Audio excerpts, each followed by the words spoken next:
முஸ்லிம் சமுதாய பிரச்சனைகளுக்கு பாடுபட்டதையா இதெல்லாம் காட்டுகிறது? பிளாக் மேஜிக் என்பது முஸ்லிம் சமுதாய பிரச்சனையா? ஓரின சேர்க்கை என்பது முஸ்லிம் சமுதாய பிரச்சனையா? அளவை நிறுவையிலே மோசடி என்பது முஸ்லிம் சமுதாயத்தினுடைய பிரச்சனையா? அது மனித பிரச்சனை இல்லையா? ஒட்டுமொத்த மனித சமுதாயத்தினுடைய பிரச்சனை இல்லையா? எல்லா நபிமார்களும் சமுதாயத்தில் நடக்கக்கூடிய கொடுமைகளை ஒழித்து கட்டி அநீதிக்கு எதிராக குரல் கொடுத்து நீதியை நிலைநிறுத்துவதற்காக வேண்டித்தான் அனுப்பப்பட்டார்கள், அதற்காக வேண்டித்தான் பயணப்பட்டார்கள், பாதையிலே பணியாற்றினார்கள் என்பதை குர்ஆன் முழுக்க பார்க்க முடிகிறது. கண்ணியத்திற்கும் மரியாதைக்கும் உரிய சகோதரர்களே, இந்த நபிமார்களுடைய வரிசையிலே இறுதியாக வந்த நம்முடைய நபி முஹம்மது ஸல்லல்லாஹு அலைஹி வஸல்லம் அவர்கள் தங்களுடைய வாழ்க்கையிலே அத்துணை வகையான சமூக கொடுமைகளையும் ஒழித்து கட்டினார்கள் என்பதை பெருமைப்பட நாம் படித்துக் கொண்டிருக்கின்றோம், பேசிக் கொண்டிருக்கின்றோம். நபிகளார் ஸல்லல்லாஹு அலைஹி வஸல்லம் அவர்கள் அவருடைய காலகட்டத்திலே நிலவிய குஃப்ரை ஒழித்தார்கள், ஷிர்கை ஒழித்தார்கள், பித்அத்தை ஒழித்தார்கள், கொலைகளை ஒழித்தார்கள், கொள்ளையை ஒழித்தார்கள், வழிப்பறி, மது, மாது, வட்டி, பெண்ணடிமைத்தனம், பெண் சிசுக்கொலை எல்லாவற்றையும் ஒழித்து கட்டினார்கள் என்று நாம் படித்திருக்கின்றோம். நபிகளார் ஸல்லல்லாஹு அலைஹி வஸல்லம் அவர்கள் தங்களுடைய இறுதி காலகட்டத்திலே மேற்கொண்ட ஹஜ்ஜத்துல் விதா என்கிற அந்த ஹஜ்ஜின் பொழுது மாபெரும் மனித உரிமை பிரகடனம் செய்தார்கள். வரலாற்றிலே சிறப்புமிக்க அந்த மனித உரிமை பிரகடனத்திலே தங்களது பணியை, தாங்கள் பயணப்பட்ட பாதையினுடைய பணியை முடித்துக் கொண்டதற்கு மக்களை சாட்சியாக்கினார்கள் அல்லாஹ்வின் முன்னிலையில். தாங்கள் பயணப்பட்ட பாதையிலே மேற்கொண்ட பணியை சிறப்பாக முடித்ததற்கு எந்த மக்களின் பக்கம் அழைப்பு கொடுத்தார்களோ அந்த மக்களையே சாட்சியாக்கினார்கள் இறைவனுடைய முன்னிலையிலே. அன்னலார் அந்த இறுதி ஹஜ்ஜிலே சொன்னார்கள், அரஃபா பெருவழியிலே நின்று கொண்டு லட்சத்திற்கும் மேற்பட்ட சஹாபாக்கள் இறைவன் தங்கள் மீது சுமத்திய அந்த ஹஜ் என்கிற கடமையை நிறைவேற்றுவதற்காக நபிகளார் ஸல்லல்லாஹு அலைஹி வஸல்லம் அவருடைய தலைமையிலே அரஃபா பெருவழியிலே திரண்டிருக்கக்கூடிய அந்த திரளிலே மக்களுக்கு பேருரையாற்றினார்கள். இன்றைக்கும் உலகத்தினுடைய வரலாற்றிலே, மனித வரலாற்றிலே இது போன்றதொரு மனித உரிமை பிரகடனம் நிறைவேற்றப்படவே இல்லை என்று வரலாற்றாசிரியர்கள் ஒத்துக்கொண்டிருக்கிறார்கள். அன்னலார் சொன்னார்கள், இன்ன திமாவுக்கும் அம்பாலுக்கும், உங்களுடைய உயிர்களும் உடைமைகளும், மற்றொரு அறிவிப்பிலே ஆராதுக்கும், உங்களுடைய கற்பும் மானமும், உங்களுடைய மானங்களும் அல்லாஹ்வினால் பாதுகாக்கப்பட்டிருக்கிறது, அல்லாஹ்வால் புனிதப்படுத்தப்பட்டிருக்கிறது. மனிதர்களுடைய உயிர் உடைமை மானத்திற்கு பாதுகாப்பு வேண்டும். மனிதர்களுடைய உயிர் உடைமை மானத்திற்கு நபிகளார் ஸல்லல்லாஹு அலைஹி வஸல்லம் அவர்கள் தங்களுடைய உரிமை பிரகடனத்திலே உத்தரவாதத்தை ஏற்படுத்துகிறார்கள். உங்களுடைய மானமும், உங்களுடைய பொருளும், உங்களுடைய செல்வங்களும், உங்களுடைய ரத்தமும் உயிரும் ஹராமுன் அலைக்கும், உங்களுக்கு கண்ணியமாக்கப்பட்டிருக்கிறது. எந்த அளவுக்கு கண்ணியமாக்கப்பட்டிருக்கிறது? கஹுர்மத்தி யௌமிக்கும் ஹாதா, இந்த அரஃபா நாள் எவ்வளவு கண்ணியத்திற்குரியதோ அவ்வளவு கண்ணியத்திற்குரியது உங்களில் ஒவ்வொருவருடைய உயிரும் உடைமையும் மானமும். ஒவ்வொரு மனிதனுடைய மானம் காக்கப்பட வேண்டும். அரஃபா பெருவழியின் மானம் கண்ணியம் காக்கப்படுவது போல ஃபீ ஷஹரிக்கும் ஹாதா, ஹஜ் என்கிற இந்த புனித மாதம் எவ்வளவு கண்ணியமானதோ அதை போன்று உங்களுடைய மானமும் பொருள்களும் உயிர்களும் கண்ணியமானது. ஃபீ பலதிக்கும் ஹாதா, மக்கா நகர் என்கிற இந்த புனித நகரம் எவ்வளவு கண்ணியமாக்கப்பட்டிருக்கிறதோ அவ்வளவுக்கு கண்ணியமானது ஒவ்வொரு மனிதனுடைய மானமும் உடைமையும் உயிரும். சொன்னார்கள், அலா தெரிந்து கொள்ளுங்கள், குல்லு ஷைஇன் மின் அம்ரில் ஜாஹிலிய்யத்தி தஹத கதமைய மௌதூன், அறியாமை காலத்திலே நிலவி வந்த அனைத்து வகையான மூட பழக்க வழக்கங்களும் இன்றோடு என்னுடைய இரு பாதங்களுக்கு இடையில், பாதங்களுக்கு அடியில் போட்டு நசுக்கப்பட்டு விட்டது, முடக்கப்பட்டு விட்டது.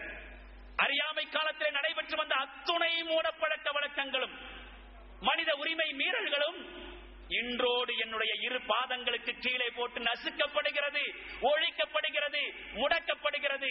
இன்றைய நாளுக்கு பிறகு எந்த மனித உரிமை மீறல்களும் நடக்கக்கூடாது. வதிமாவுல் ஜாஹிலிய்யத்தி மௌதுஅத்துன், அறியாமை காலத்தினுடைய இரத்த பழி வாங்குதல் ரத்து செய்யப்படுகிறது. அதற்கு முன்னோட்டமாக வஇன்ன அவ்வளவு தமின் அலவு மின் திமாஇனா தமு இப்னு ரபியத் இப்னுல் ஹாரிஸ், எங்கள் குடும்பத்தை சேர்ந்த இப்னு ரபியத் இப்னுல் ஹாரிஸ் என்பவருடைய இரத்தப் பழியும் ஒழிக்கப்படுகிறது. அதற்காக வேண்டி இனி எங்கள் குடும்பத்தை சார்ந்த யாரும் பழி வாங்க மாட்டார்கள், பழி வாங்க கூடாது. அதைப்போல வரிபல் ஜாஹிலிய்யத்தி மௌதூன், அறியாமை காலத்திலே நிலை கொண்டிருந்த வட்டி, சமூக உரிமை மீறல், மனித உரிமை மீறல், மனிதர்களுடைய வருமானத்தையும் உழைப்பையும் அட்டையாக சுரண்டி கொண்டிருக்கக்கூடிய இந்த மகத்தான மனித உரிமை மீறல் இன்றோடு ரத்து செய்யப்படுகிறது, ஒழிக்கப்படுகிறது. அதற்கு முன்னோட்டமாக எங்கள் குடும்பத்திலே நிலவி வந்த ஆரம்ப கட்ட வட்டி ஒன்று ஒழிக்கப்படுகிறது. அப்பாஸ் இப்னு அப்துல் முத்தலிப் என்கிற எங்களுடைய குடும்பத்தை சார்ந்த வட்டி அதற்கு முன்னோட்டமாக தடை செய்யப்படுகிறது, ஒழிக்கப்படுகிறது. அனைத்துமே ரத்து செய்யப்பட்டு விடுகிறது. பெண்கள் விஷயத்திலே நீங்கள் அல்லாஹ்வை அஞ்சிக் கொள்ளுங்கள். அல்லாஹ்வுடைய பாதுகாப்பின் அடிப்படையிலே அவர்களை நீங்கள் கரம் பிடித்திருக்கிறீர்கள். அவர்கள் விஷயத்தில் அல்லாஹ்வை அஞ்சிக் கொள்ளுங்கள். இறை வாக்குக்காக வேண்டித்தான் அவர்களுடைய கற்புக்கு நீங்கள் சொந்தக்காரர்களாக இருக்கிறீர்கள் என்பதை புரிந்து கொள்ளுங்கள். உங்களிடத்திலே நான் ஒரு விஷயத்தை விட்டு செல்கிறேன். ஒரு விஷயத்தை விட்டு செல்கிறேன்.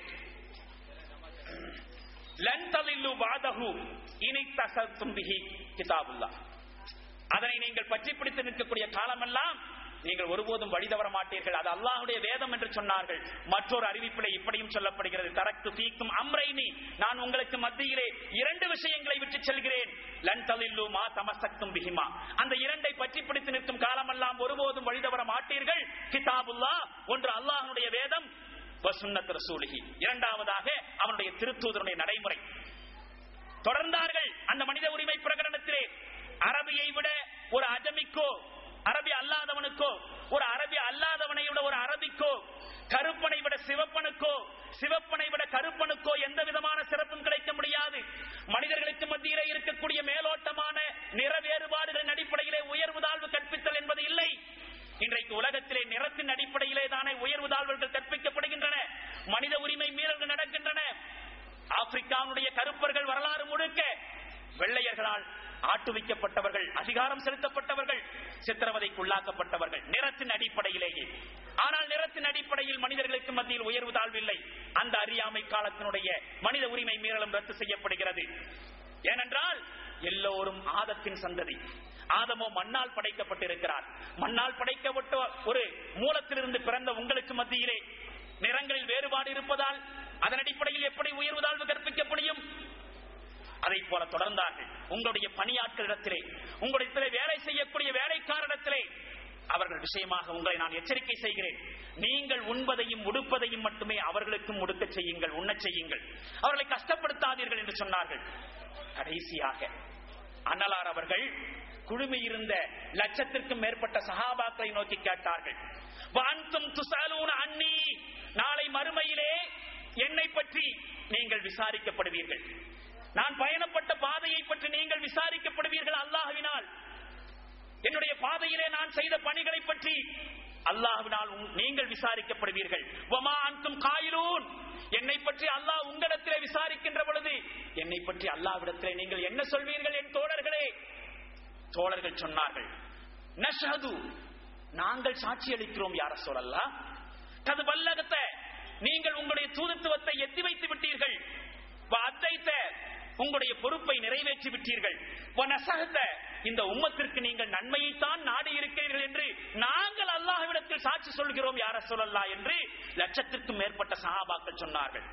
இந்த சந்தர்ப்பத்திலே நபிகளார் ஸல்லல்லாஹு அலைஹி வஸல்லம் அவர்கள் பிஇஸ்பாஹி சப்பாபத யர்ஃபௌஹா இல ஸமாஇ வ யன்குதுஹா இல நாஸ், தன்னுடைய ஆட்காட்டி விரலை வானத்தின் பக்கம் உயர்த்தி காட்டியவர்களாக, அதே விரலை மக்களின் பக்கம் சுட்டி காட்டியவர்களாக, குத்துவதை போல சுட்டி காட்டியவர்களாக சொன்னார்கள், அல்லாஹும்ம ஷஹத், இறைவா இதற்கு நீயே சாட்சி, அல்லாஹும்ம ஷஹத், இறைவா இதற்கு நீயே சாட்சி என்று ஸலாஸ மர்ராத்தின் 3 முறை சொன்னார்கள். என் பணியை நிறைவேற்றி விட்டேன் இறைவா, அதற்கு இந்த மக்களையே சாட்சியாக்கி விட்டேன், அவர்கள் வாயாலேயே சொல்ல செய்து விட்டேன், நான் பயணப்பட்ட பாதையின் இலக்கை அடைந்து விட்டேன், அந்த இலக்கினுடைய பணியை செய்து விட்டேன், இதற்கு நீயே சாட்சி என்று சொன்னார்கள். தொடர்ந்தார்கள், வைலக்கும், மீண்டும் உங்களை நான் எச்சரிக்கிறேன், உன்லுரு, தெரிந்து கொள்ளுங்கள், லா தர்ஜிஉ பாதி குஃபாரன் யல்ரிபு பாதுக்கும் ரிகாப பாத், உங்கள் ஒருவர் இன்னொருவருடைய பிடரையை தாக்குவதன் மூலமாக, இன்னொருவருடைய உயிரை பறிப்பதன் மூலமாக நீங்கள் மறுபடியும் குஃபார்களாக மாறிவிடாதீர்கள், காபிர்களாக மாறிவிடாதீர்கள். ஒரு முஸ்லிமுடைய உயிரை பறிப்பது காபிராகுவதற்கு சமம். ஒரு முஸ்லிமுடைய உயிரை பறிப்பதற்கு நீங்கள் காரணமானால் திரும்பவும் குஃப்ரின் பக்கமே மீண்டு விட்டீர்கள், இதை நான் எச்சரிக்கிறேன். தொடர்ந்தார்கள்.